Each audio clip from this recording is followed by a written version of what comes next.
one is securing mobile devices. Obviously, due to the fact that mobile devices themselves are being increasingly used within the actual realm of work, to be able to store this valuable data and to perform functions within a domain, we need to ensure that they're secure and at all times up to date. These laptops and desktops that may be infected just because we're not properly securing our mobile devices. As we stated before, there is the Androids, you have your iOSs, you have your Windows phones. Again, all mobile devices encompass anything that is mobile. So it is extremely important, no matter what, if it is a smartphone, if it is a laptop, a notebook, a Chromebook, whose book, what book, whatever. You get my point. As long as it's mobile, we need to be able to, hopefully by the end of the session, explain the importance of securing these things, describe the several best practices, describe the policies and procedures, and identify the common pitfalls that we may have dealing with securing these devices. Mobile devices are made usually with their own built-in security utilities that actually protect it from being hacked or any usual threats.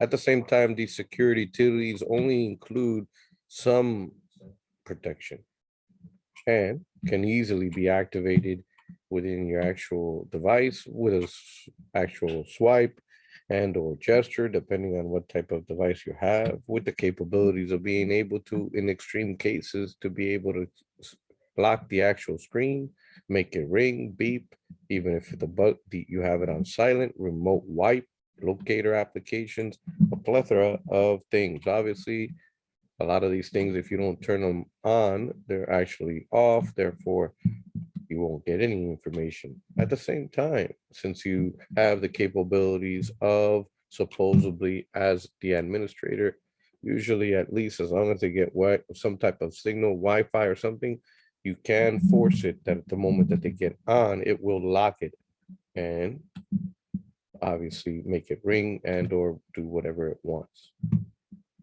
Some of the things that's very cute about these things is that if you do not turn on these features, for instance, I think now, unless if they changed it, at one point, the iOS changed it where Find My iPhone is actually enabled and or there's an extra feature, if I recall, where it says, hey, my battery is about to die. I'm here, by the way. I'm just trying to exaggerate, but there is a little check mark that says right before I die, make sure you upload this location because this idiot let the battery died and God only knows if what he drunk last night or this weekend. He probably lost his phone here. I'm just exaggerating, but once again, it is a nice, cute little feature. It's usually not on. Most of these things have to be tweaked and or added. You have your anti-malware or antivirus. You have to be able to update the actual or patch the OSs on these given devices. You have the full disk or sorry, full device encryption. As we mentioned, mobile devices are greatly being used. Therefore, they are a major threat to the network. At all times, these devices have a very, very high risk of being either lost, left in somebody's trunk, or God only knows what happened to it. I've heard every excuse, including myself. Unfortunately, I had a pretty bad accident while I was traveling from one location to the other. And by the time I noticed in the accident, I couldn't find my phone. I'm alive though, by the way. I made it through. Biometric authentication, full multiple or multi sorry factor authentication. Some of the features that we have in these things. We also have the capability of adding these to the MDM, the mobile distribution manager or device manager. I always forget the acronym. Mobile Overall, device manager. Thank you, mobile device manager. Within these things, you have also authenticator apps that you can actually install. You have firewalls, remote backup capabilities to the cloud and or to an actual internal, depending on how the actual company is set up. If this Fortune 500, some of these things have capabilities of with ease and no, how you say it, no interaction with the user to back up the data and make sure that if something happens, at least they have the data. Once again, the drive should hopefully, if properly done, be encrypted at all times. You have your trusted and untrusted sources, and when it comes to play with your Androids, you can actually play with that. Once again, jailbreaking is an option, but it shouldn't be an option within the Fortune 500s. That'll actually void the warranty and create problems for that actual company. So we shouldn't be playing with those kind of things.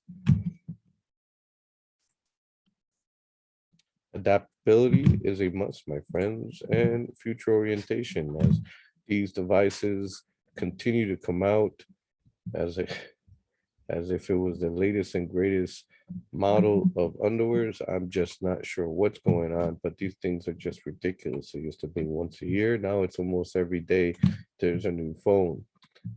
Overall, we need to have the understanding of the latest techniques that hackers and cyber criminals would be using, and we need to be able to adapt to make sure that basically the company's data is secure and therefore make sure that this valuable data at all costs does not get into the wrong hands.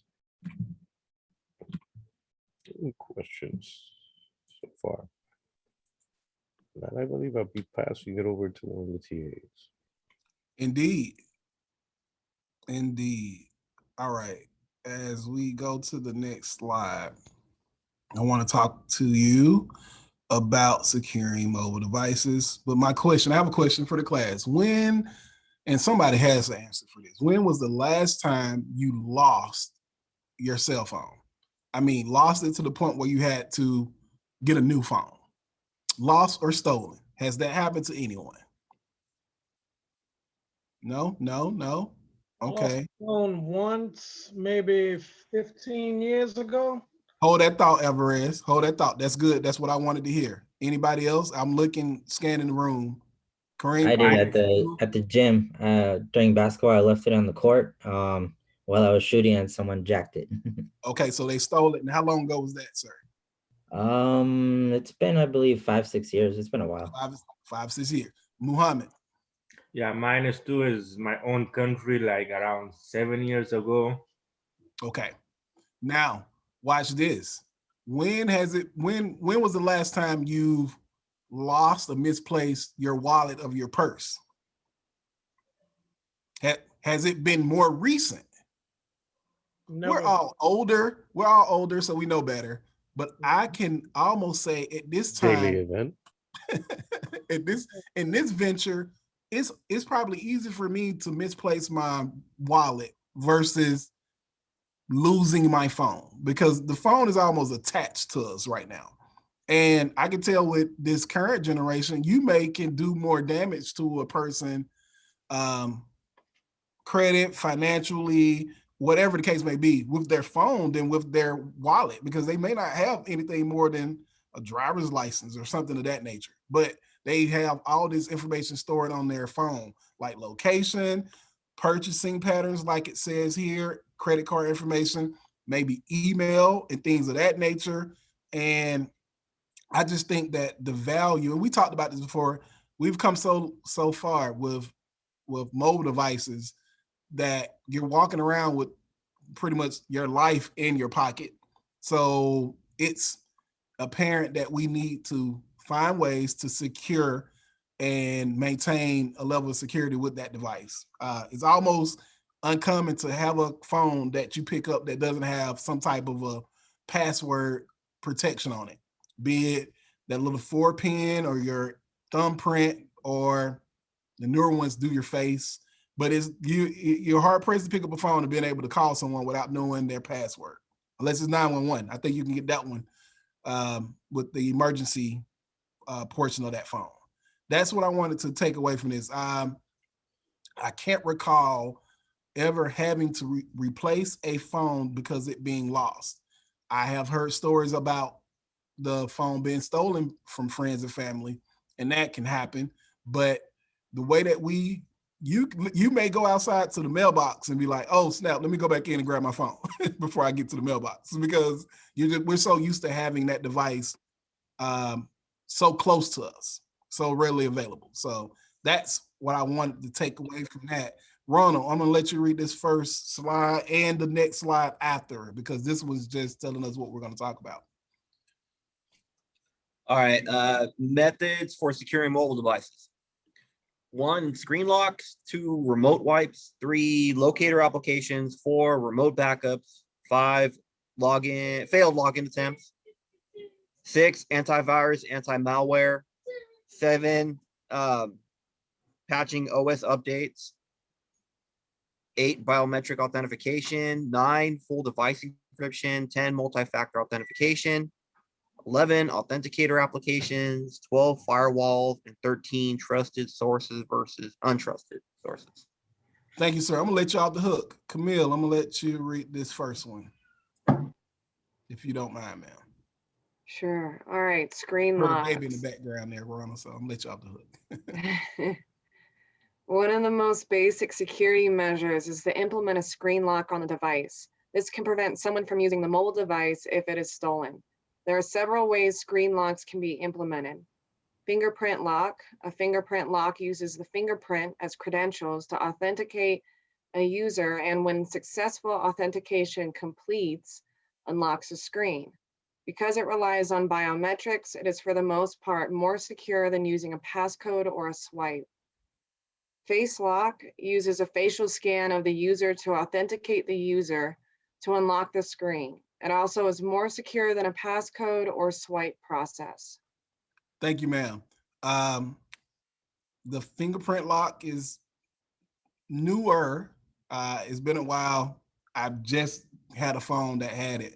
I used to have the iPhone 6, so I used to have to either do the actual pin, but the fingerprint is kind of neat. I like it.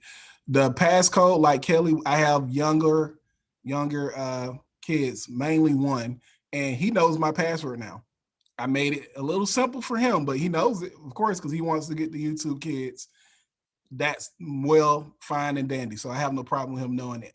But the face lock, I like the fact that it'll toggle between face lock and using the pin if you're not the person. So it's easier for that person to have the other attempt. But we have different ways to secure that device. Any other method that we haven't talked about that someone uses or prefers?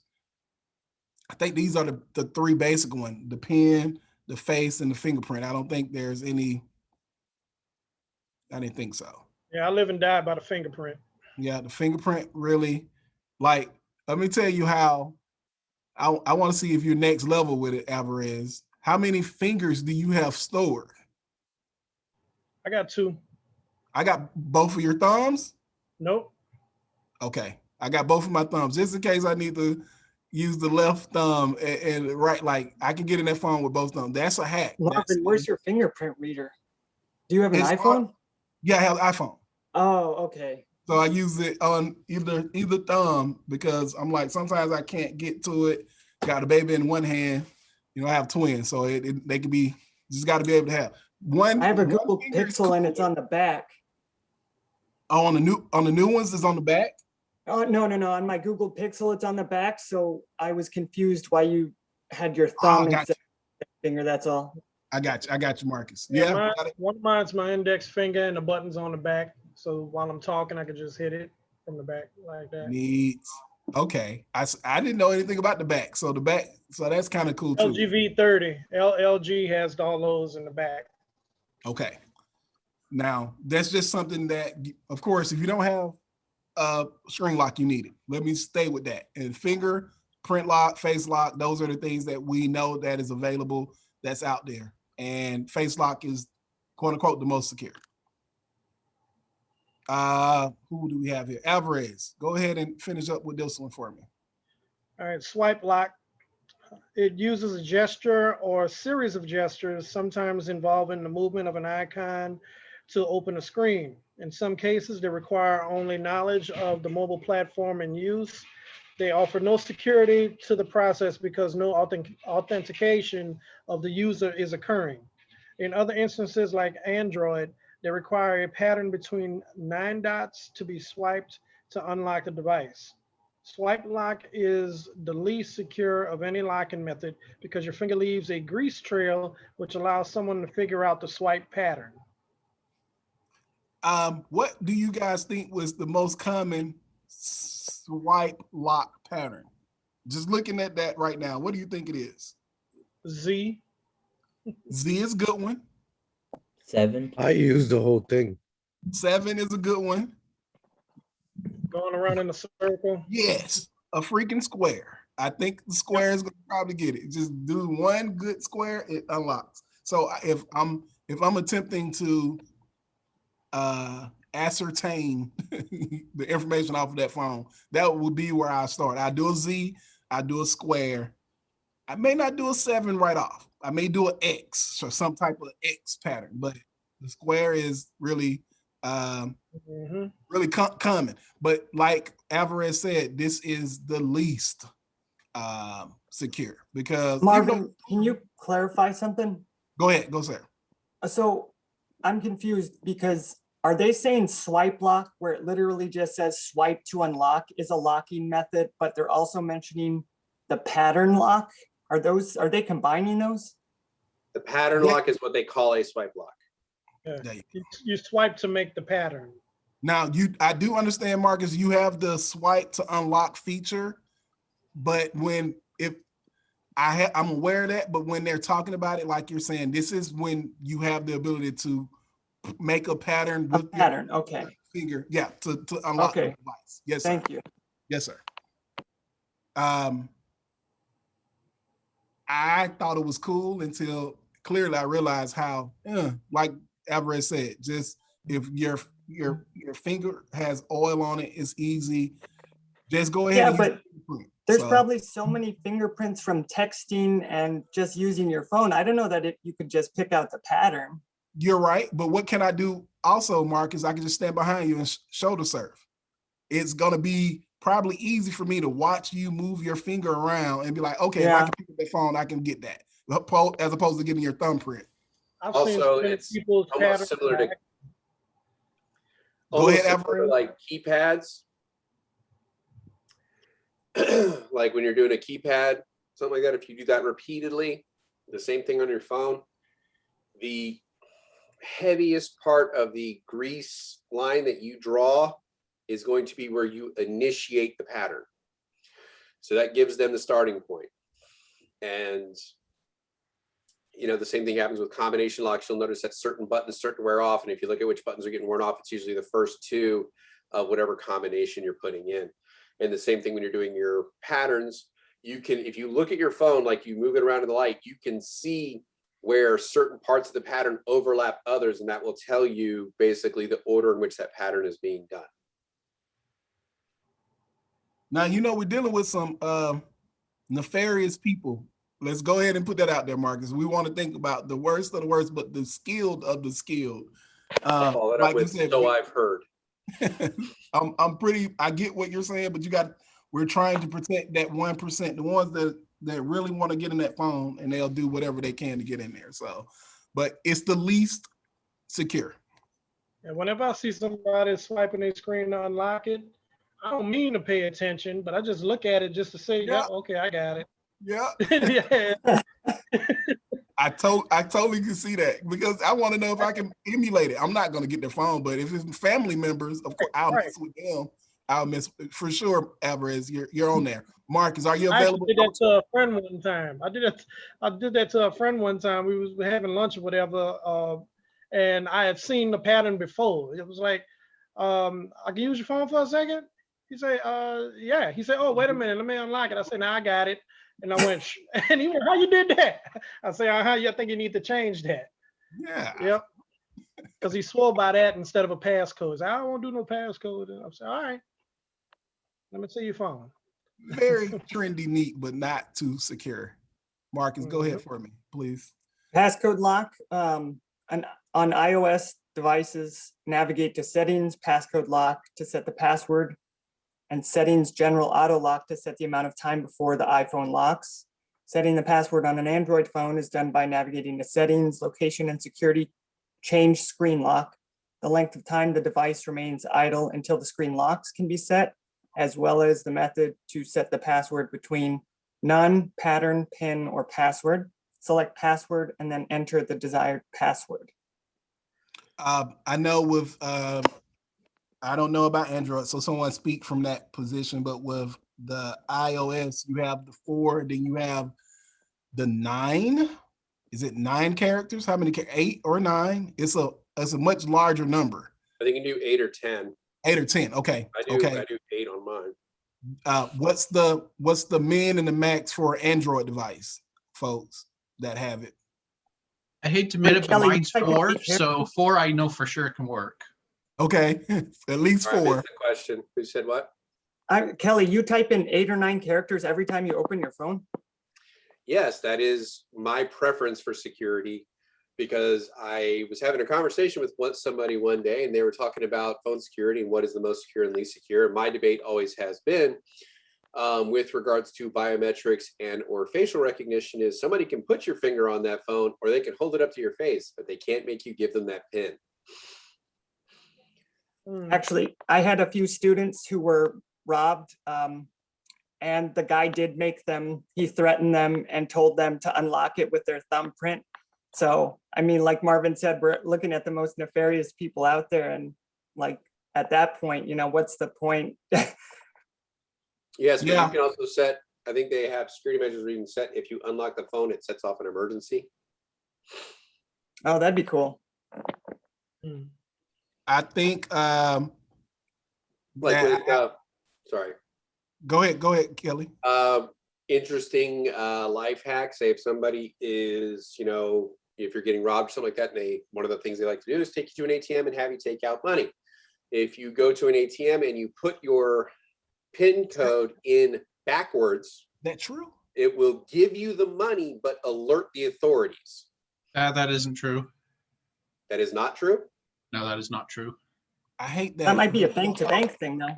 I want it to be true, Chris. I heard that, never tried it, but I wanted it to be true.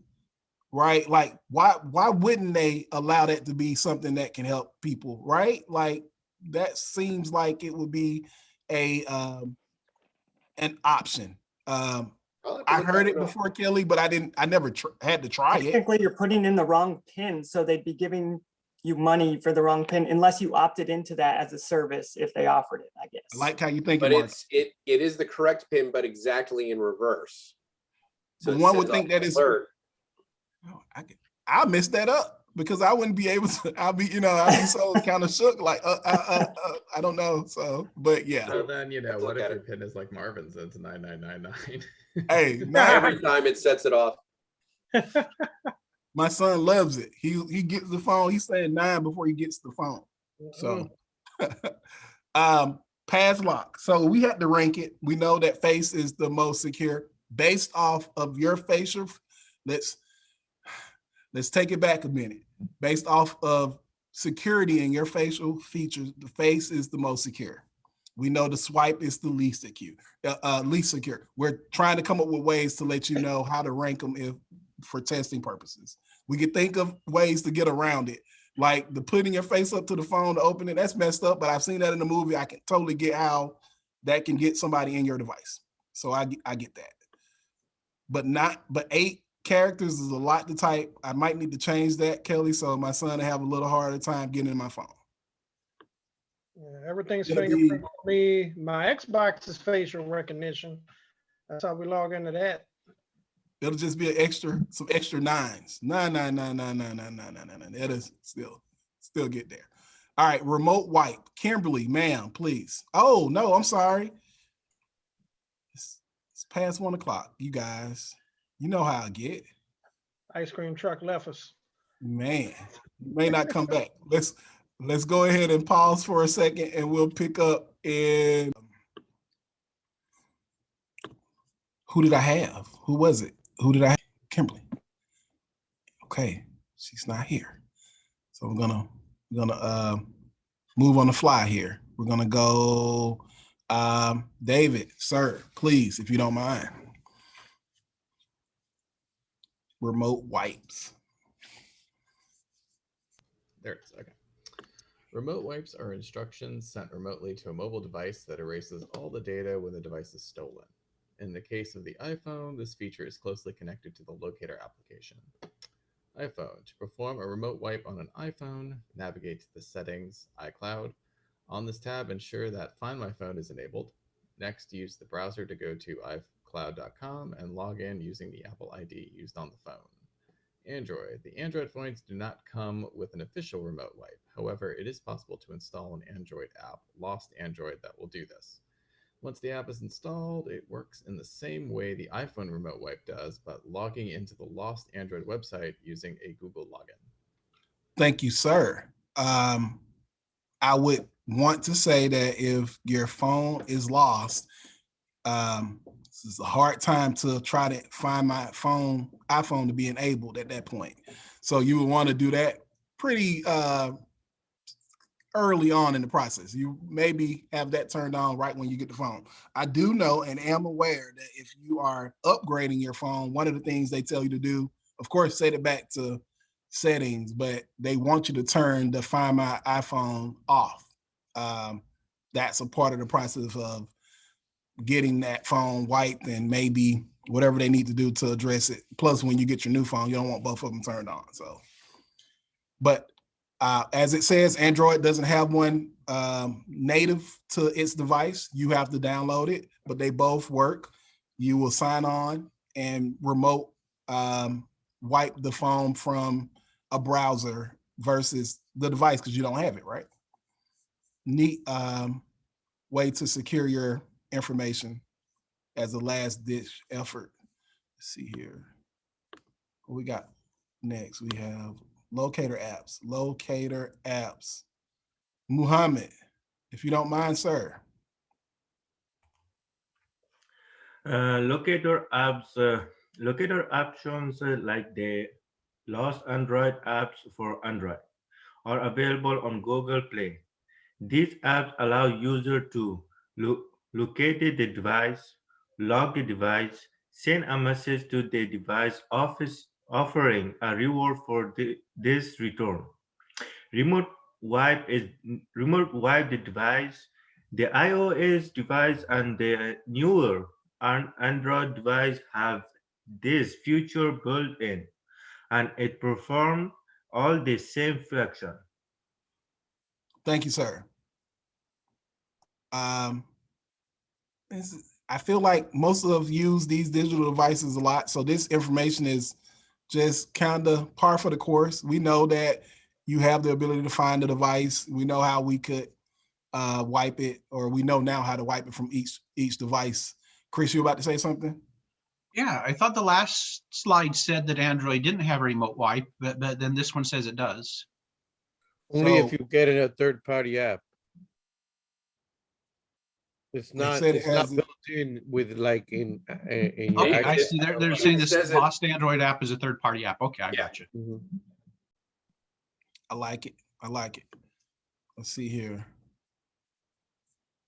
Remote backup applications. I'm going to talk through this because I feel like we all know this one. You have the way to back up your information to the cloud. You also have it on iTunes, correct? So those both methods are available. And with the Android devices, they have their options. Box.net. I'm not familiar with that one. I am familiar with Dropbox, but with Android, don't you directly connect with Google as well? Speak to somebody that knows this a little bit more. What's the relationship with Android and backing up to the cloud that way? What cloud options does Android devices typically use?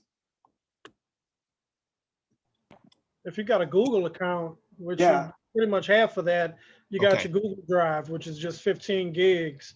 I don't back up my phone to anything. I got what is this? This thing got 64 gig storage, and then I got another 200 gigabyte memory card in it. Okay. And Google's got nothing that'll hold what I got in this phone.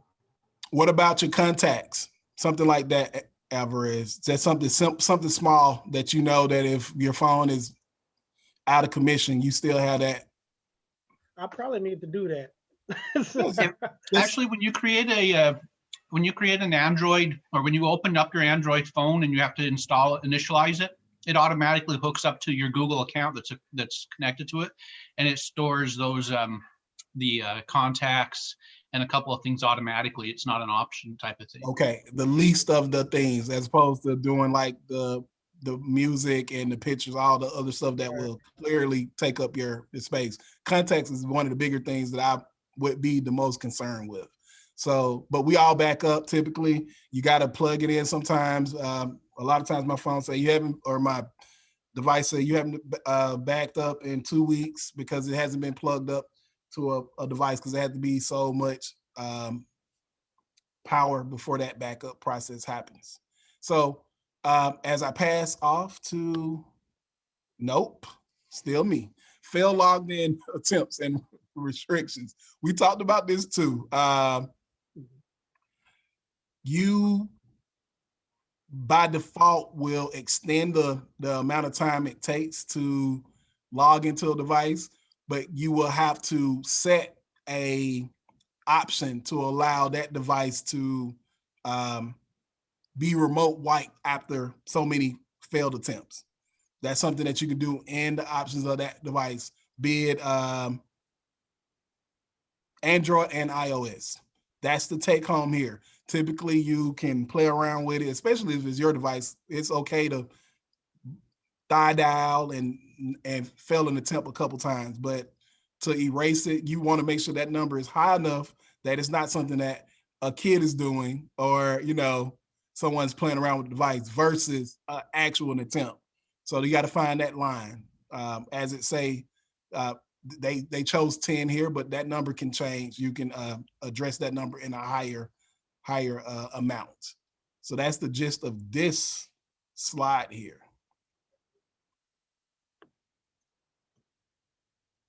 I hope I never have to remote wipe my device. That's the goal, but to know how to address that in an enterprise setting is very much needed information. And I will now hand it over to Kelly so he can take us home. Yeah, if I'd have left the 10 choice or 10 attempt lock on my phone, it would have been completely wiped at least a couple dozen times by now. So oftentimes with mobile devices, especially phones and tablets, one of the things that is frequently overlooked is antivirus and malware. Many people don't often associate that with, utilizing that on their mobile devices and as a form of security. It's just generally not something people think about. However, most people, like bad actors, bank on that. Because of that fact, it makes your mobile devices very vulnerable to outside attacks because you don't really have any protections with it. Like for the longest time, there was a fallacy that Macs were immune to viruses, and it just was that there just weren't enough people in the marketplace making it worthwhile for hackers and stuff to actually attempt to break them. They would go to where the biggest marketplace was to, more bang for their buck for their time. So they would focus on Windows-based systems rather than Macs.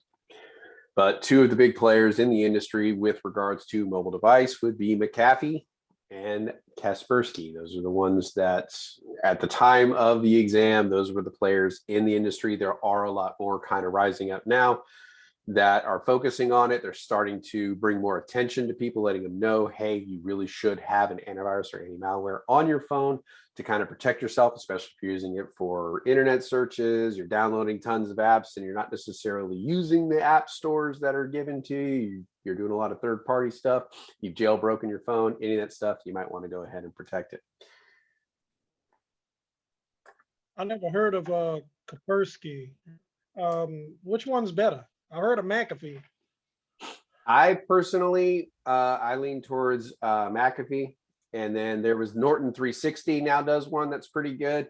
I've utilized them currently because I was already using LifeLock, and then I tied in 360 with it, and it just worked for a nice bundle. And they allowed for multiple devices. They gave it was a pretty solid VPN with it. So that was the one I personally went with. I sold Kaspersky and I've used it in the past. I just think the name is super cool, so I went with it, and I haven't had any issues. But you know, your mileage may vary. Well, let me not go there, but I've used it, so. They don't It's put a also tax on used a your lot in phone. Europe. They don't I'm tax sorry? your phone's performance. Every antivirus or anti-malware will do something when it comes to performance because it has to check. Yeah. I mean, like noticeable. Like, does it put a drain on your phone? Because that was like my main reason ever to put one on my phone. I didn't want my phone to operate slowly. I like fast response times and stuff like that. I mean, you'll see a drop, but it may not be extremely noticeable. Okay. VPNs, it's kind of one of those, mileage may vary. I've had VPNs slow down my computer to a crawl, and some that work with barely any noticeable difference in performance. Okay. But any applications running in the background, especially if they're touching multiple systems, are definitely going to have a deteriorating effect on performance. All right. Patching and operating system updates. We went over this pretty thoroughly yesterday, just kind of keeping it in the back of your mind. Android operates off of an auto update feature. You can toggle it to manually check for patches if you want. iPhone, they're available. You don't necessarily have to go ahead and do them. You can enable auto update, but that is not a default setting for it. A lot of times in enterprise environments, if you're using mobile devices for the company, they may have security, mobile device management already installed on your system, and they may tell you, do not do the recent update until we've had time to test it. We had mobile apps at my previous job, and we typically would have to wait a couple weeks after a update before we were allowed to go ahead and install it. So depending on the environment you're in, you may go ahead and do it right off the bat, though it may have negative effects on apps you already have installed if they have not released patches at the same time. Or you may have to delay so that the IT department can run checks on it before they okay it for release. Yes, Marcus. I just didn't know, it seems like the test is a little inconsistent with referring or giving us information about Windows phones. Like before we even got into mobile stuff, like with email, it mentioned a Windows phone, but I don't know if it gets into it again with any of this stuff. I know it's been deprecated, but I just didn't know, do they bring up Windows Phone in any of the Windows security or no? Typically, no. That they focus on the bigger players, which obviously the biggest being Android, and second in the market would be Macs, iOS. They don't really get into Windows with regards to security. The Windows Phone was heavily tied with Windows 8, so they tend to run parallel.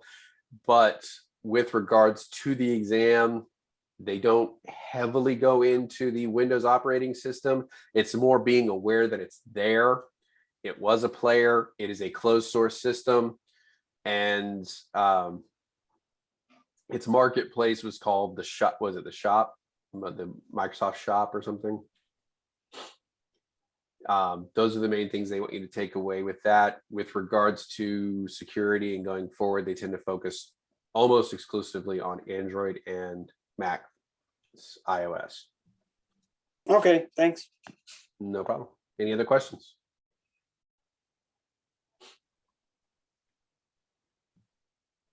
All right. biometric authentication. Most mobile devices now typically have this, as we were discussing earlier. They either do the fingerprint scan or the facial recognition. There have been attempts and cases trying to do a rudimentary iris scan, where it's basically taking a picture of your iris, because much like your fingerprint, your iris is actually a unique signature as well, not just the retina in the back, but the actual outer iris. But because of the variances in camera quality and the level of detail they could get, they had to abandon it because it was not as effective as they would have liked. It had a much higher failure rate. Any questions with regards to biometrics? Everybody clear what it is? All right.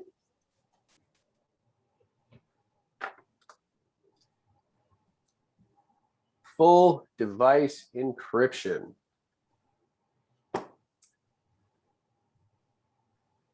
Kind of as we were talking about yesterday, it is a trade-off. You are going to be sacrificing convenience for security when you do full device encryption. Yes, your device is going to be exponentially more secure, but it will not necessarily run at peak performance due to this added security. You can also encrypt the backups, and typically have multi-factor authentication with backups if you so prefer, or just a general email and password. A lot of companies, especially if you're dealing with personally identifiable PII, personally identifiable information, and other sensitive data, will insist that either the whole phone or portions of that phone be encrypted, so that in case the phone is lost or stolen, that information is not easily accessed, and that will allow you time to do the remote wipe. And the GPS location a lot of times will help as far as security, because if you're doing some form of multi-factor authentication, sometimes they do use GPS location, so that's somewhere you are. So if I was trying to log into my work to get a passcode to log into my system, if I'm doing that, but I'm not at my desk, I was here yesterday, but today I'm trying to do it from Canada, then they might think something's up with that and not allow me to do it because my geolocation does not match where I'm supposed to be for the security. All right. Any questions with full device encryption? All right. Multi-factor authentication. This tends to be a big one with the exam. They love talking about this, and the 4 key things that they stick to here, something username and password, something you have, key fobs and smart cards, physical keys, things like that, something you are, and that would be biometrics, fingerprints, retina scans, facial recognition, things like that. And then somewhere you are, like we just talked about with GPS location. There's another one in there that's something you do, which would be like the patterns in which you type, the way you scribble your name, and certain things like that. So there actually is another layer to this, but they don't call for that typically in this iteration of the A+. So it's just these 4 things. Now, for it to be considered multi-factor, you need to have 2 of these things. You cannot have, say, 2 different passwords, because that would be 2 of the same thing. So that would not be considered a multi-factor. That's something very important to remember. And you cannot say something like, you could not do a fingerprint and facial recognition, because that's 2 of something you are. You would need to have 1 of each of at least 2 of these things to actually be considered multi-factor. So you would need to say, have a smart card and then do a fingerprint, or you have a passcode, but be also in a correct location. So 2 of these things must be utilized for it to be considered multi-factor authentication. Any questions with regards to that?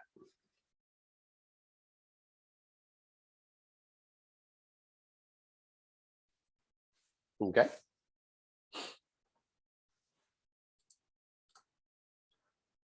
Oh, wait, Kelly, yeah, sorry. Okay. What's it, when it uses SMS, what does that fall into? Like, you know, when I log into my Google account, it says it's texting me a 6-digit code. Does that become what I am or where I am? Well, the SMS wouldn't necessarily be what you are. That's something you have. So instead of it being a smart card, it would be your physical phone. So they're Okay. sending it to that phone because they know you are supposed to be in physical control of that device. So you have your sign in and password. That's something you know. And then they're In a way, sending a it kind of code. acts like a token. Yeah, that's basically what it is. Okay. And so that actually leads right into what we're about to talk about, which is the time-based one-time password. When they send that to your phone, that's what that is. They're expecting you to use that within a very, very short period of time. Sometimes it's only 30 seconds, maybe a minute. And they're expecting it to use it one time. It's only good for one use. So it is a time-based one-time password. So that is specifically what we were talking about. And it would typically be, they would call you at a specified number that you were supposed to have. They would send it to a specified device, being a SMS or something like that, or they would send it to you via email because they know that that would be an alternate account that you have control over and you have designated to send security information to. So they would send you this one-time password, given it would only have a specific window of time it is available, and it's only good for a single use. And that allows you to, authorize yourself in the multi-factor authentication, or if you have forgotten your password, to use as a fail-safe to get you back into your accounts. Are there any questions with regards to this?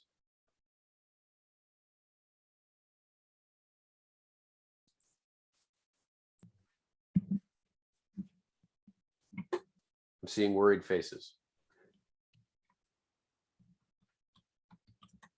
Are we sure? All right. Can I ask, I don't know if this would be authentication, but like when I'm trying to enter a website or sign up for something, what are those things called when it has me either look for a traffic light out of the squares, or it has like the numbers squiggly so that it can't be read by a bot? Is that a method? Well, that's just kind of authenticating you as being a human, because the bots have not quite caught up to that yet. I forget the exact term they use for that. Diego, can you help me out? Captcha. That's what it is. And basically, it's just showing you a bunch of random pictures because it's a little harder for scripts or bots. It's a lot more complex programming to determine which part of those pictures match up with what they're asking you. And they're giving you usually a very general description, say like pick out all the cars in this, or pick out all the traffic lights, all the ones of these that have a traffic light in it. And they're just trying to weed out botting as much as possible. But no, as far as a form of multi-factor authentication, no, that would not work. Okay, thanks. All right.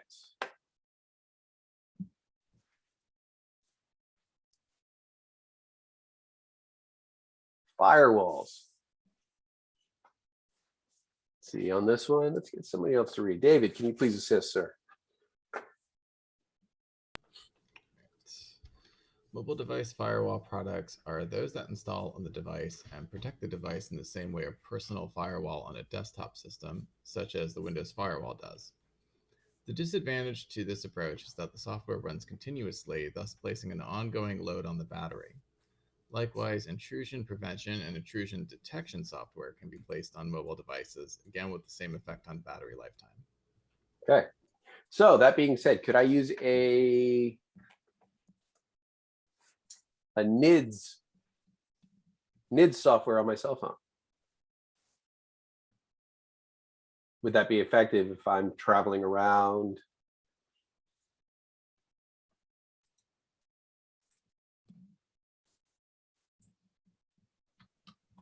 What does NID stand for? Network intrusion network intrusion detection. Correct. So would that be effective for a singular device? What would you go with? Or would you go with something else?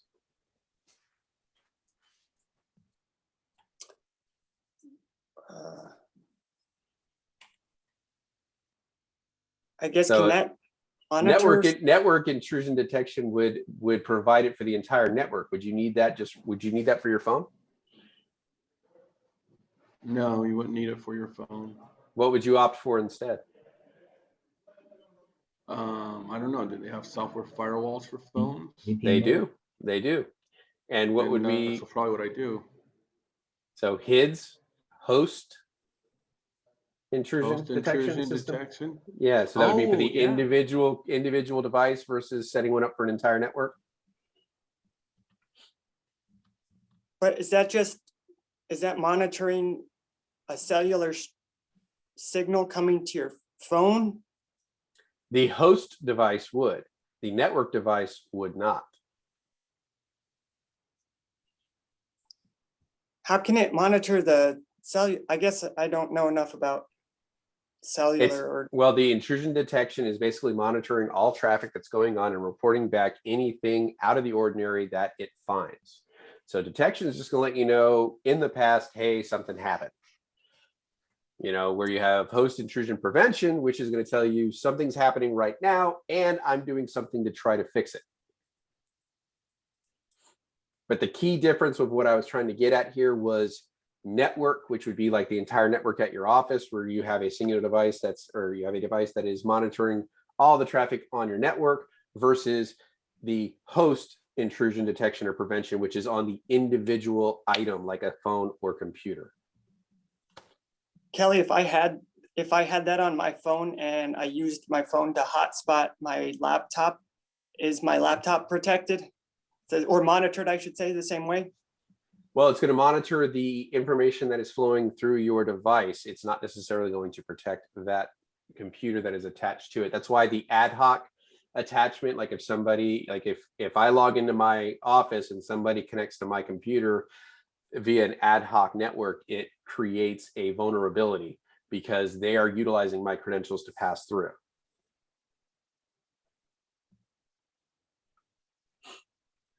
Am I incorrect in that, Diego? Repeat the question. Sorry about that. He said if he had a host intrusion prevention software on his cell phone and then used it as a hotspot for his laptop, would his laptop be protected? If he used his phone as a hotspot, HIPS would only protect the phone. It wouldn't That's what I was protect. saying. It wouldn't protect the laptop. Because you're That's not turning typically the hotspot, you're just turning it into a router at that point. Has nothing to do with the actual phone being harmed. It's You just don't know gonna where you're pass. going on the computer. The one that's gonna get harmed will be your computer. Could you imagine though, if that was the case, when there's a Trojan horse or any other virus or pop up, everything in the way would be getting this virus or this ad. So when you create your phone as a hotspot, it basically just passes the information, doesn't really read it. He can care less what's going on. He just passes it and he doesn't even put it back together. The only one that puts it back together is the actual host that asked for it. That one will put it back together.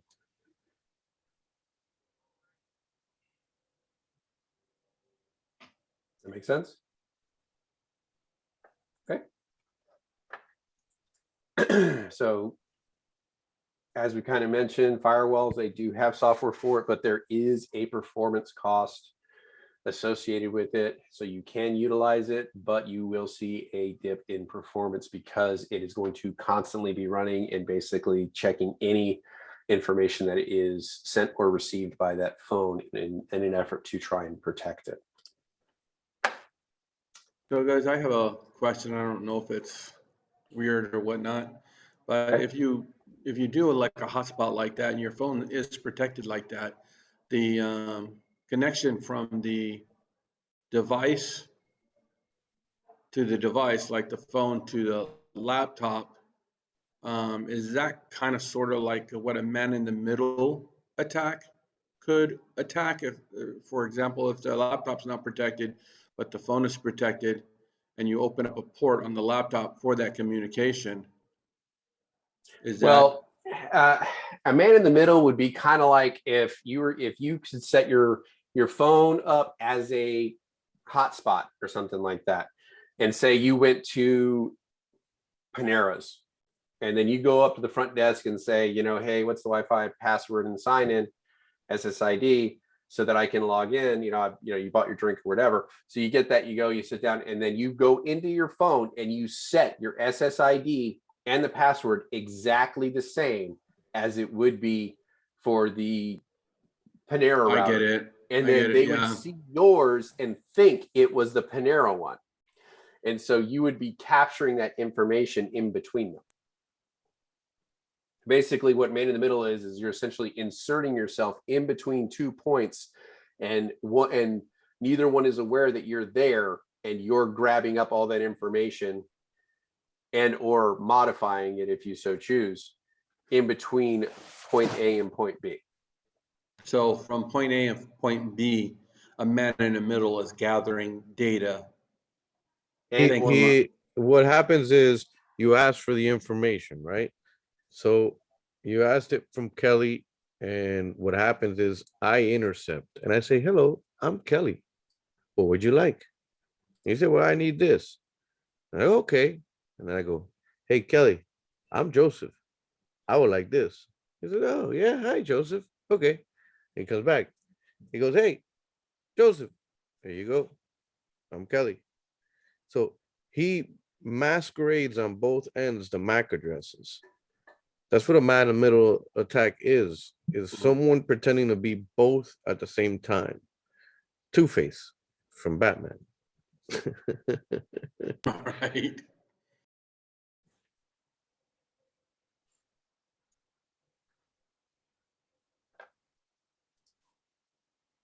All right, trusted source. Marcus, can you read this one for us, sir? Trusted sources versus untrusted sources. Applications and utilities for mobile devices can come from both trusted and untrusted sources. An example of a trusted source is the official Google Play site or the Apple Store.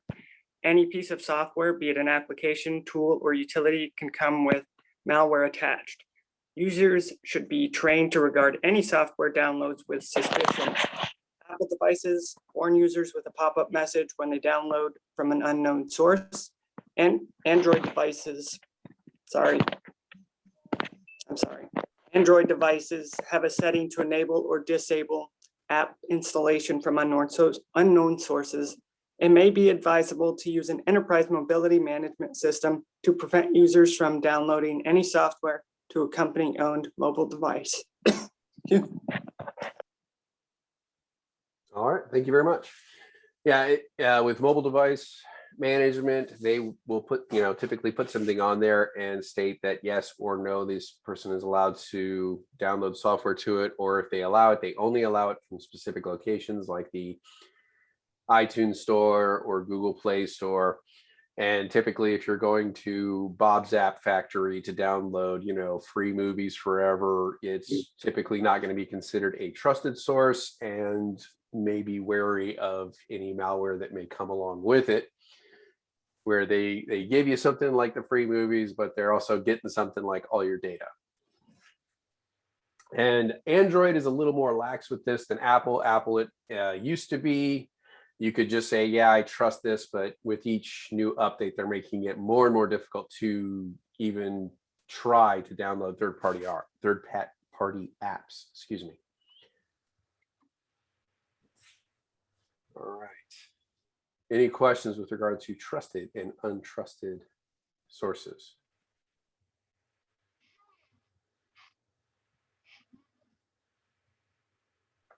All right.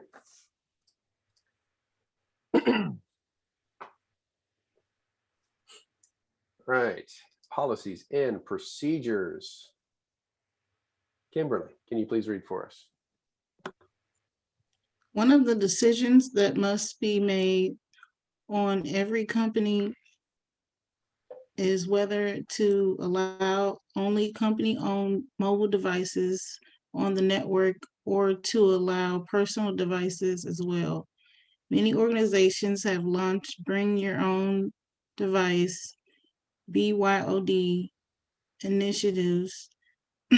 While this certainly makes the user happy, it brings with it new challenges in securing a wide range of user devices running on all sorts of platforms. One of the ways enterprises have successfully implemented BYOD without sacrificing the security of the network is by turning to enterprise mobility management systems. In a corporate environment, onboarding and offboarding company wipes, encryption, firewalls, VPN connections, anti-malware, and apps that prevent jailbreaking and rooting. Excellent, thank you. To a degree, they've kind of dialed back from the bring your own device, as a lot of IT people tend to call it, bring your own disaster, because you're opening yourself up. Essentially, you have to be knowledgeable in the security security issues that go with every device that's on the market. So typically what they do is they dial it back to choose your own device, where they'll say, here's a list of devices that we have that are acceptable. If you have one of these devices, you can use that as your personal or your work phone, and we will allow that to go forward. And it's typically some of the most recent devices out there, with, like, I think going back 1 or 2 generations is typically where they will narrow it down to. Like if I walked in with an iPhone 2 for a, bring your own device, yeah, the phone's functional, but they're not really updating the security on it anymore. The operating system can't be updated, and likely it would not be a good functional device to use in that company or that setting. But for the purposes of the exam, they do like to bring your own device. Definitely one you want to kind of keep in mind. But you will have third-party software, or not third-party, but your company will tend to download security software to that device to ensure that you have everything you need to perform your functions, that their stuff is protected, and that you're not going to jailbreak or root your phone later, so that you can pull in third-party apps that you like that might be a security risk to the data that is on the phone. Any questions with regards to this?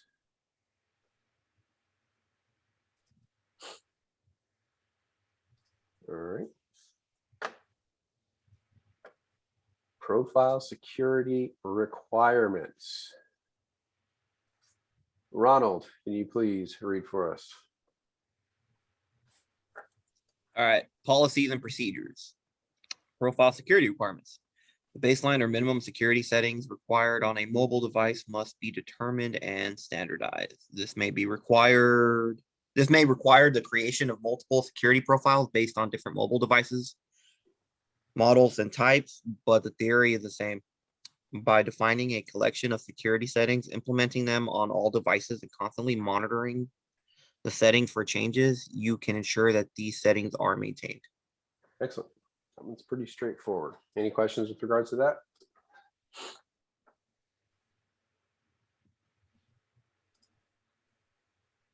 Essentially, just want to make sure that any device that's going to be coming into your network fits a basic minimum standards. Like just like any computer, like if we're going to upgrade it up to Windows 10, we need to know that it has X amount of RAM. It needs to have, certain processor speed and certain security settings available within the device before we can allow it within our network or to upgrade it to the most current system. And the software that you install in there will monitor that to make sure that if the new iterations coming out do not support the security settings needed, the people who have these devices may need to go ahead and upgrade them versus continuing to utilize what they have. Any questions on this?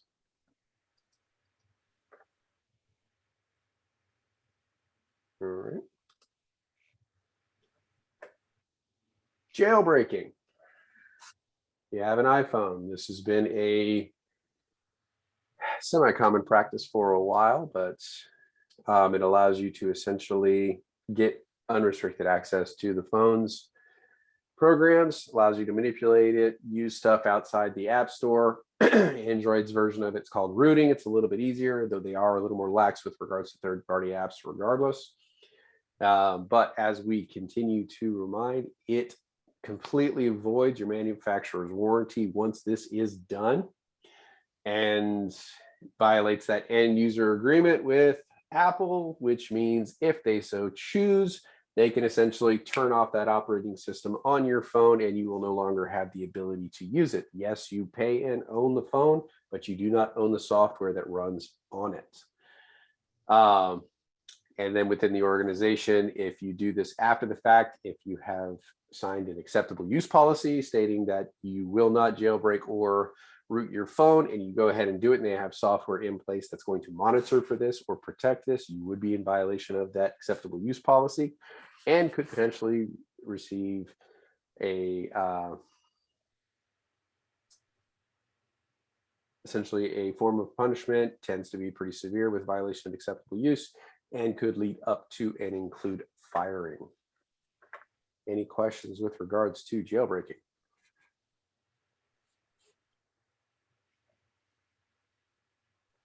Oh, all right.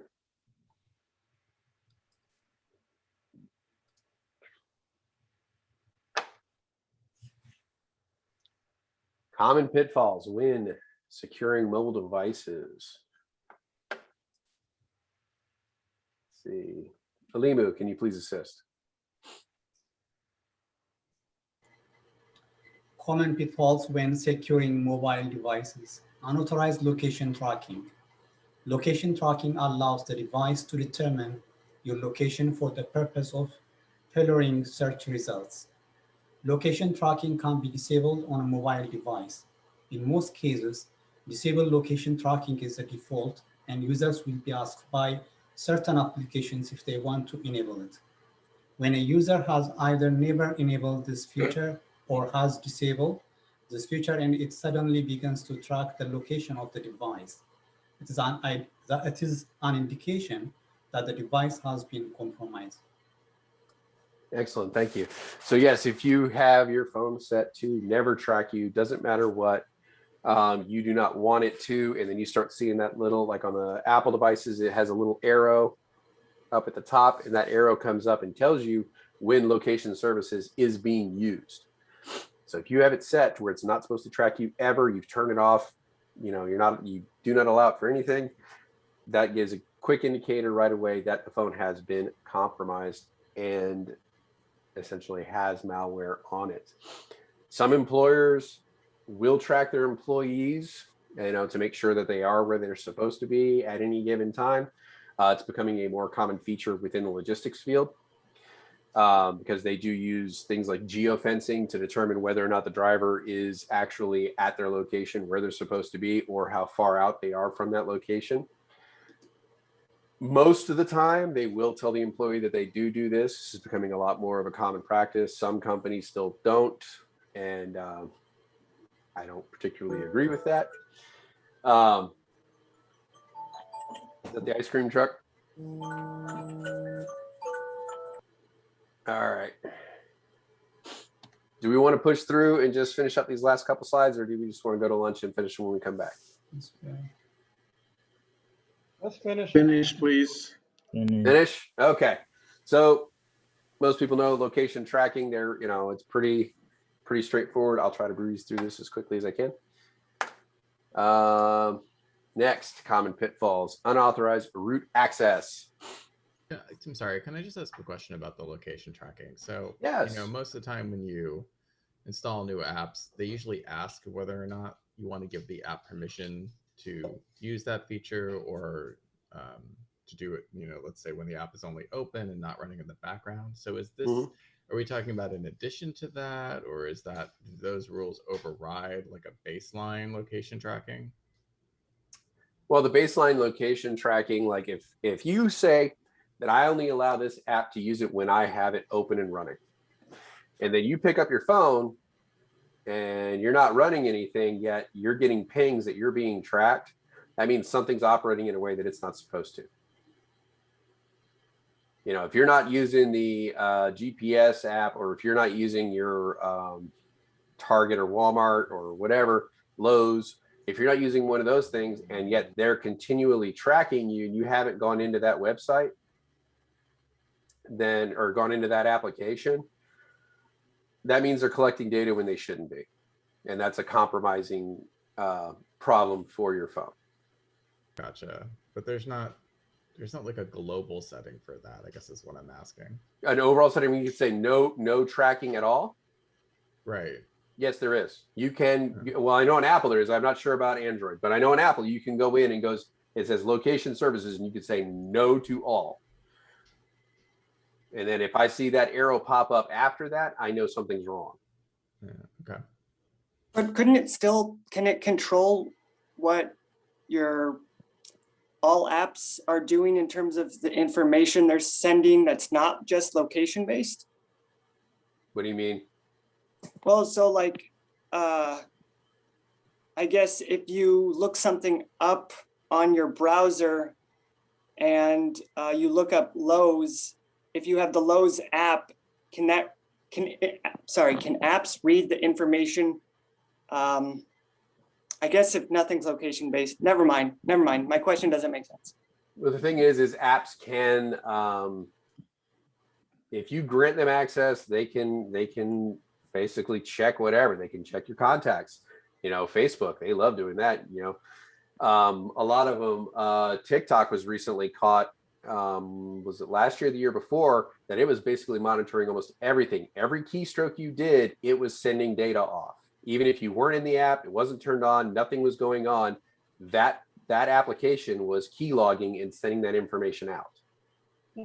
So everything you clicked, everything you looked at, everything you swiped, data was being sent back to TikTok on that, even if you were not using that app. So that would be a compromised application that you typically would not want to use. So any other questions on that? All right. Oh. All right. I think we are done. All right. Only took us 3 extra minutes. Any question? Well, let me hand it over to Diego.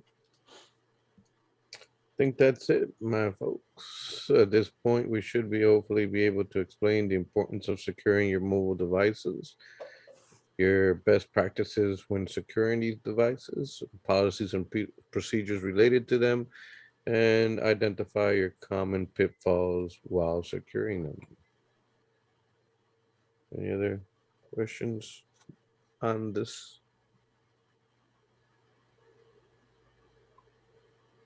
All right. I think that's all we have. We'll see you guys back here after the break.